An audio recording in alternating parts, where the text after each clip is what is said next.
Hey guys, this is another loom that we will be doing today, and we will be doing the Northern Renaissance. So this is going to conclude the lecture for the artistic Renaissance, and I hope you enjoy it as much as you can. All right, so what we're going to look at the Northern Renaissance, and we're going to see the Northern humanists placed a unique view on classical Renaissance. Remember, the classical Renaissance is Italy. They're looking at antiquity. They're looking at individualism. They're looking at a couple other things we've already discussed. But I also want to point out the Italian Renaissance was primarily focused, again, on glorifying the church, the structure, right? They were worried about, the humanists were worried about their sin of pride. Well, because of that, they were less about the religion aspect and more about the works aspect of it. We're going to find the Northern Renaissance is much more deeply rooted in Christian values, and we'll see how that plays out. All right, so the question you should always ask, how did it get to the North? Well, the Renaissance is going to go through the North. Number one, warfare. As the Italian wars were happening, you have people from the northern parts of from Germany, the Netherlands, France, and even England. They're going to be a little bit a part of that. Not that we're going to cover that, but they're going to come out and pillage the art. They're going to be in awe. So even though they're destroying Italy, they're bringing parts of Italy back. So it kind of enlightens them and says, all right, that's kind of cool. Second, increased trade. Remember, guys, it's Hansa, right? Think about Hansa during this time period. They had connected. There's a strong connection with Italy because of the Flanders Venetian fleet, right? Hansa unites Northern Europe, and then you get that little thing that connects the rest of the world. Well, along with ideas, along with products being traded and gold being exchanged, what we see is the ideas, the artistic advances, and ideas of the Renaissance are also going to be rising. Because of that, the northern merchants wanted to send their children to Italian schools to gain a classic education. They believed that Italy was like the centerpiece of all civilization. So we see that. And then, of course, Gutenberg's printing press. Printing press allowed for the publication of these new humanist works in the vernacular or the everyday language. So people from France, the elites, right? 10%, 5 to 10% of people that can read, but they were reading the works of Ficino, of Guicciardini, of Petrarch, all right? These are the other people they're looking at and the new ideas. So I do think it's important for you to see how economics and warfare and then education really connects the North to the South. Now, the Northern Renaissance, we're going to see these are the traits. They're going to share the same 5 traits of the Italian Renaissance in the sense that it's going to be antiquity. It's going to be individualism and secularism to a degree. Even though they're going to be Christian, they're looking to that kind of stuff. And those other traits that you guys know ingrained. Well, what makes the Northern Renaissance unique is, look what I say here. I want to say they're going to emphasize critical thinking within society and religion. That's going to be a hugely important aspect, right? They're going to develop this thing called Christian humanism. Really quickly, Christian humanism is, are you all listening? Christian humanism is the use of humanism and critical thinking to rethink Christian beliefs. Really important that we see that. We're going to see a guy named Erasmus, not mine, but Erasmus will be the one that will define that. It's going to be more literary. We're going to see 3 key authors that are really important to this. Okay, so we're going to see how that develops. Now, with that said, let's go ahead and look at the artist, Albrecht Dürer. Albrecht Dürer is identified as one of the greatest northern painters ever in the history. And if you jump in a time machine and go back and you were able to interview him, he would tell you how great he is. What we see here is he's a German painter who traveled to Italy in the 1400s because he wanted to learn. And his quote here would be, "Here I'm a gentleman." So in Italy, he was a gentleman. He knew how to behave, and because he was there to be subtle, right? But at home, he's a sponger, which means he's copying everything he learned from Italy. So that's going to be Albrecht Dürer. He's partially responsible for the spread of the Renaissance to Northern Europe because of his use of painting. Now, this piece right here, this is a self-portrait. I do believe this is one of the very first self-portraits done in modern Europe. And look at it. You can see that. Look at the intensity in which he's staring into your soul, right? I want to circle something. And again, he predates the High Renaissance, but I want you to point out this. He is the first artist to sign his works. So think about it. Go back in time and think about how that really identifies the idea of individualism. He is attempting to say, look at me, look at my art, and he places it right in the middle. So self-portrait, kind of pretentious. His signing, very pretentious. He is trying to be something really cool, but that's another story. Now, did you guys notice? And maybe we'll talk about that piece specifically in the lecture and class, but that's another story. All right, Van Eyck. Van Eyck is a really kind of important artist because what we see here is that he's Flemish, which means he's from Flanders. He's from Flanders, which is the center of Hansa. Bruges is in what we call Flanders, and Flemish is a language, and it is part of those Netherlands up north, and we'll see that.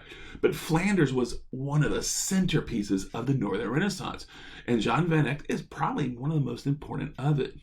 Now, he is painting at the same exact time as Albrecht Dürer, and what we're going to see is Van Eyck is going to master realism. And the way he's going to do this, he introduces oil paints. This is kind of an interesting aspect. I've always talked about it, but I've recently watched a documentary about it, and they were like, oh my gosh, this is huge. And I'm like, I never thought of it that way.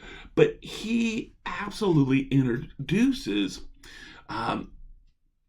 he introduces oil paints. This is called the Marriage of Dauphine. Really kind of an important piece. You can use, there's a ton of things here. Or Dauphine most likely was a merchant, very wealthy merchant, and he wanted a portrait to basically identify his marriage, which happened a year earlier, and also the idea of the coming of his new child. So look at this piece. I do like this piece. I've seen this in person in London. If you ever get a chance to go to the National Gallery of Art in London, definitely a must go. Again, another time that's a little bit on the emotional side. But with that said, this is going to be Oro Dauphine. He's not much of a looker, is he? And think about it. This is art, right? This is not a photograph. So this is like making him look really attractive. But that's another story. But we see he's wearing your traditional garb of the wealthy Flemish. More likely was part of Hansa. He was a very important merchant. And here's his wife.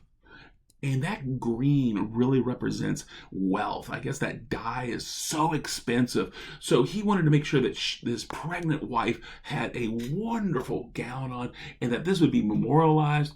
And it's kind of interesting because I think the reason we know this piece now is not really because of the couple, but it's because Van Eyck becomes maybe one of the greatest painters in Northern European history. I want to point out that he is extremely bored in this piece. He's painting this, and I think at the end he's like, what he does everybody see where there's where he signs it. It's kind of odd. He signs it in the middle, but the reason he signs there is because of that mirror. This mirror is where he decided he was going to spend most of his time. It is a beautiful carbon copy, a mirror image of everything in the piece. This is an artistic technique that is so huge, and he's, from what I understand, one of the first to use it. And look at the art. This is a blow up of that piece. And I'll tell you, it is as marvelous as you think it is if you go in the National Gallery. But look who's in it. That is actually Van Eyck painting himself in the piece. He, I guess, wanted to make sure there was at least one attractive person in this piece. But all teasing aside, you can see his signature here. You can see the year he painted it. Again, kind of hard to see. But again, the piece, beautiful. It's oil paints. Van Eyck, Flanders, right? Huge. So we have two guys. We have a German guy, Dürer, second guy, Van Eyck from Flanders. These are things you've already looked at in your power map, right? Well, this is the one you have to add. You must add this to your notes, and I'm going to show you why. I do think Piero Bruegel is one of the most important painters in all of Northern European history. Though Van Eyck is probably a better quality painter, Bruegel really adds that criticism. What we've seen is Dürer is talking about himself, Van Eyck is talking about himself. Well, Bruegel, coming out of Flemish, he's still Flanders, the Flemish, right? Flemish is the language of Flanders. And there's two things he focuses on. And for me, this is why I really want you. This is the evidence that I'm using to prove the critical nature of the North. He wants to give all value. He wants to create value for all people, including the peasants. Remember, down in Italy, it was all about the upper classes, right? It's about the Medici and the urban wealthy. Well, Bruegel's like, screw that. Art is supposed to encompass the entire society. And the second thing we'll see is he's challenging the Christian worldview. He's a devout Christian, probably Catholic, because that's the only version of Christianity there was. Devout, and we're going to see how that was. Now, the first piece I'm going to give you is how he gives value to all people. And all people, here we go. This is called the peasant wedding. I really like the peasant wedding. It's a kind of a unique piece. I hope you see an earthly hue. Hue means like the shade of the entire piece. You feel it brown throughout it. I do believe that Bruegel was attempting to create an earthy feel, connect us back to the dirt. And who works the dirt? The peasants. Well, who's this being painted? The peasant wedding. I do like the angles. If you look at the angles of this art, it's kind of awkward, isn't it? You know, it's very different. Instead of being perfectly straight, right? His lines kind of go diagonal to add depth. But I will tell you, one of the reasons he does this is to add value. But once again, Peter Bruegel, the peasant wedding, his attempt to use art as a media to convey value for all people. This is called The Beggars. The Beggars, again, a very interesting piece here. You see that brown hue again. You can see pyramids, right? You can see pyramids being drawn here, right? He adds depth, and each of these guys are in their own little pyramids, right? Boop, boop. So you might say, well, what are beggars? Well, beggars, this is the poorest, the propertyless in the urban areas. And these areas, these little tails that they're wearing, for understand that is, where the prostitutes wore the bells and gloves. Well, they had to wear these tails to illustrate. So they had to go and beg or pay a little bit of money, which is kind of weird, and get this from the government. And then that's their license to beg. But again, very unique here. He's adding value to the poorest people in society. This is actually one of my favorite pieces of Bruegel, if not my favorite. This is part of, remember we introduced the idea of Christian humanism, right? Christian humanism is bringing the critical mind within the confines of the Christian theology. And I really agree with this piece. And you may not know this piece, totally cool, but it's a biblical piece called the Tower of Babel.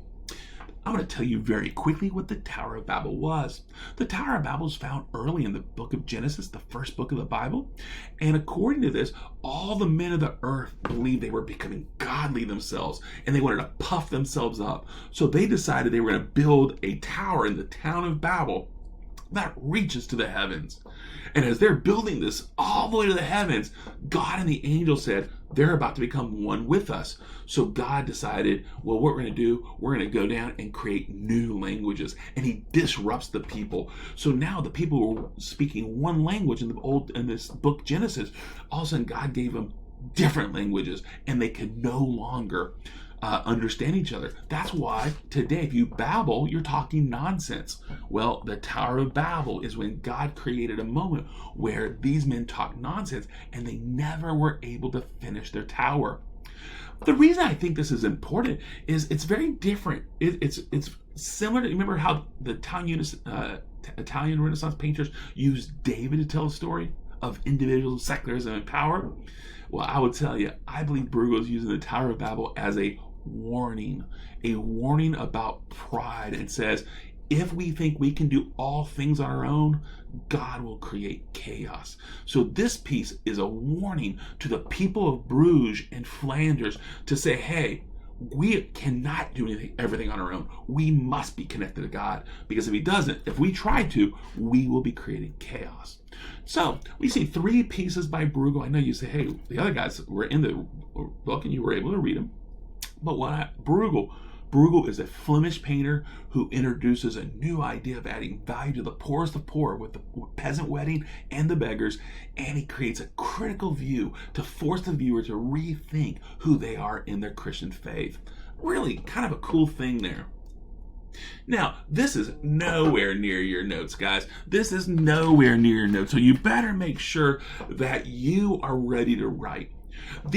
I want you to know that these are the three Northern authors who use kind of a novel. They're not quite novels, they're not novellas, they're a little smaller, but they're going to use their writings to criticize society.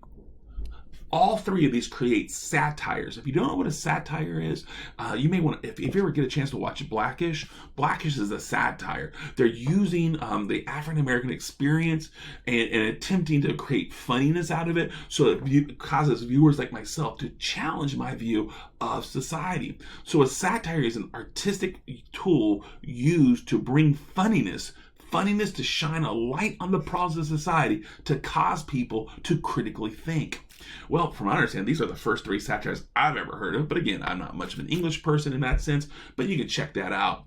But there's going to be how many authors? Three authors. Are you ready to roll now? Awesome. Let's get. The first one is an Englishman named Thomas More. Not less, but more. Let's try that again. Not less, but more. I do want you to see that his name is spelled differently than most Moores in today's world. It's only one O. Okay. So it literally is not less, but more. And we see that. Thomas More is a really important guy. This piece is painted by Holbein, who is the greatest portrait painter of the North during the Renaissance. Hans Holbein, the elder, and Hans Holbein, the younger, will also continue that practice. But once again, that's another story.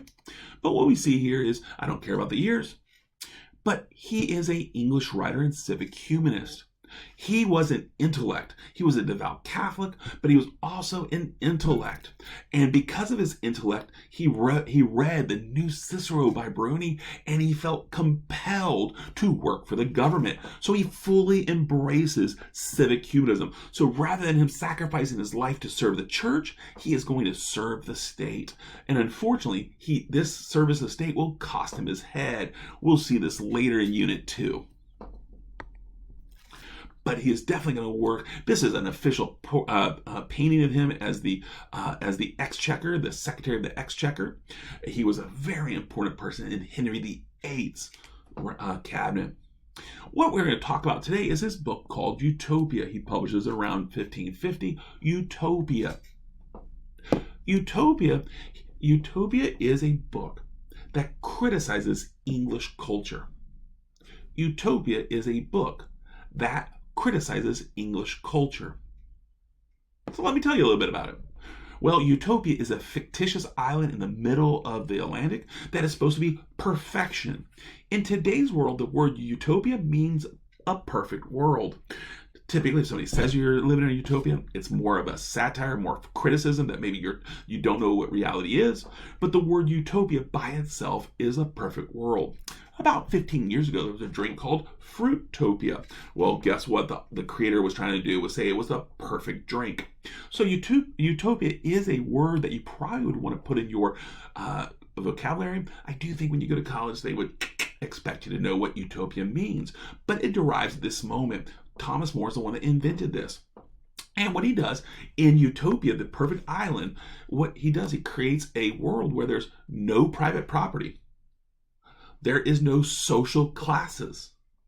Everyone lives amongst equally. From the doctor to the peasant, everyone has everything they need and want.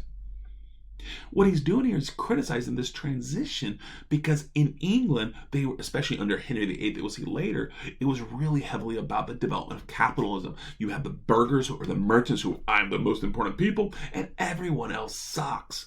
Well, he's using Utopia in hopes to challenge that, to make the people think about the poor. In some ways, it's very, very similar to the work of Bruegel, right? Bruegel's work was trying to challenge the people to think about the poor. Well, Thomas is using literary work to do the same thing. Unfortunately, he does get his head cut off in 1535, and like I told you, we'll talk about that later. But I'm going to conclude with Thomas. Thomas More was an English humanist who embraced civic humanism, utilized his skill to serve the state, and the way he contributed to it, he wrote a book called Utopia, which is a satire that criticized English culture. Remember, if we go back to the Italian Renaissance, who criticized anything? No one. What they were doing was pushing a different agenda. I think that's an important difference. Now, not my, but Erasmus is here. And again, guess who painted this portrait? Yep, you got it. Hans Holbein. Erasmus is a personal and affectionate friend of Thomas More. They shared letters back and forth, which is kind of cool. Not something you really need to know. But Erasmus, he's a Dutch humanist. And you can see his years he lives the same about life. He's going to be important for next unit as well. But he's been identified as the creator of Christian humanism. What he saw, he believed the Catholic Church was the right church and that Jesus created the perfect church in the Catholic Church. But since then, it became corrupt. So he wanted to bring Christianity back to its roots. So he develops Christian humanism. He reviews the early church's work. He goes back to antiquity and goes back to see the original churches from 300 to 600. He reads their writings and he begins to draw conclusions about what Christianity really is. And he wants to convey that to the other people. So he creates Christian humanism.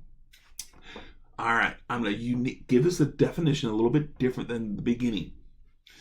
Christian humanism under Erasmus said that Christianity was more of a philosophy than a real religion. He believed that the Catholic Church, though it is the chosen vehicle for Jesus to help bring salvation, he basically believed that there were things that the Catholic Church believed that were literally not true. I'll tell you. We're going to get into a little bit later, but what we're going to see is his work. He writes this satire called Praise the Folly. If you read it today, you wouldn't find it funny at all, but I will tell you, the people today, they laughed out loud. LOL. Just teasing. But they thought this was the most hilarious. The Praise of Folly criticized Catholic teachings. If you know a cool word, it's called Catholic theology. In the Praise of Folly, he really pushes forward a narrative of Christian humanism and says, hey, Jesus, real philosopher, Jesus was salvation. What isn't true are things like, these are the things he made fun of and wanted to get rid of the Catholic Church. Everybody ready? So again, yes, he said he loved Jesus. And yes, he liked the Catholic Church, but he wanted to fix it. And these are things that he challenged. A, the virgin birth. He did not think the virgin birth occurred. Now, if you're a Christian, you're like, what the world? Well, that's what he believed. Number two, he believed that Jesus was a philosopher and that his philosophy was about life rather than salvation. So though he loved Jesus and he did believe that Jesus leads to salvation, he believed that the teachings needs to be about this life, not the next life. He also challenged the resurrection. Once again, that's a huge thing for Christians, the resurrection. But these were the things that he made fun of. He said, this is the dogma or religious superstitions that need to be gone. So he says, let's erase the dogma that creates anxiety and get back to the pure version. As a Christian humanist, he used Praise the Folly to create a satire for people to rethink their Christian faith. Again, kind of an interesting thing. This is the last little thing. I think it's kind of cool. He does translate the Greek, Latin, New Testament. I think this is important because it connects you back to the study of classical languages. He went back and he studied Greek and Latin like Bruni, right? And now he's going to use it to retranslate the New Testament. And he's going to point out some major flaws. So in 1516, he uses his new Greek and Latin New Testament to challenge the Bible of the Catholics. So here we got a Dutch humanist way up in the north, right? Part of Hansa. He is a Christian humanist. He uses praise of folly to challenge theology, and he translates this Greek and Latin New Testament to point out the flaws in the Catholic Bible. So again, I think that's huge. I'm hoping you see it. So that's another way you see the challenges. Now, the last guy we're going to talk about is Francois Rabelais. Francois Rabelais is a Frenchman. He's a French humanist. Again, you see that he lives about the same time as the other two. They do have an intimate friendship. Intimacy doesn't mean anything more than just, hey, we're really good friends. And he was actually a Catholic monk who really saw corruption. He said, hey, the church is supposed to serve the poor, and yet he argued they only serve themselves. He writes two really famous satires called Gargantua and Pantagruel. The one I want to talk about is Gargantua. What's a word that you've heard that sounds like Gargantua? Yeah, gargantuan means giant, right? Well, that's what this piece is about. What he's going to do is use giants, these fictitious giants roaming around the French countryside, and they're going to crush the monasteries. And as they're crushing the monasteries, the hope is that a new church will rise. A Catholic church, because this is the only church they believe, but one that is no longer caught up with corruption. Remember, guys, I've already told you what a monk's supposed to do. A monk's supposed to handwrite books. They're supposed to serve God. They're supposed to sacrifice. Well, look what happens here. Francois Rabelais, who has experienced these monasteries, he makes fun of them. He says instead of really religion, he says the monks were about swimming pools, maids. They didn't have clocks. They lived a life of luxury. So those are the things that were kind of unfolding. That, again, really huge for you to see. So he's making fun of them. So what happens is the giants come and they destroy these. He's hoping that the church will resurrect. So in the death caused by the gargantuan giants, out of that, there will be a resurrection of the church, a revival of the church, and that's where we see. Sometimes I hear Christians saying, hey, eat, drink, and be merry. That's in the Bible. Literally not. Eat, drink, and marry lifestyles is what was invented by Rabelais.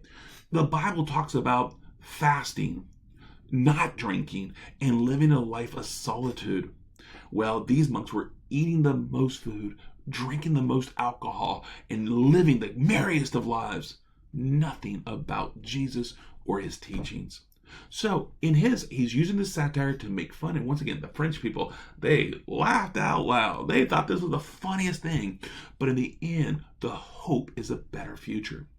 So when we look at this, guys, I do think that's very important that as we conclude the final three, I want to make sure you understand that More, Erasmus, and Rabelais, they criticize their society, and they hope that in their criticism, a greater future. In England, maybe less wealth hoarding by the wealthy. For Mr. Erasmus, maybe less church dogma and more church beliefs. And for Rabelais, maybe restructuring the structure of the monasteries to best serve the people. And in the end, that's what the climate. So we see some art, we see some writings, and that, in a nutshell, is the Northern Renaissance.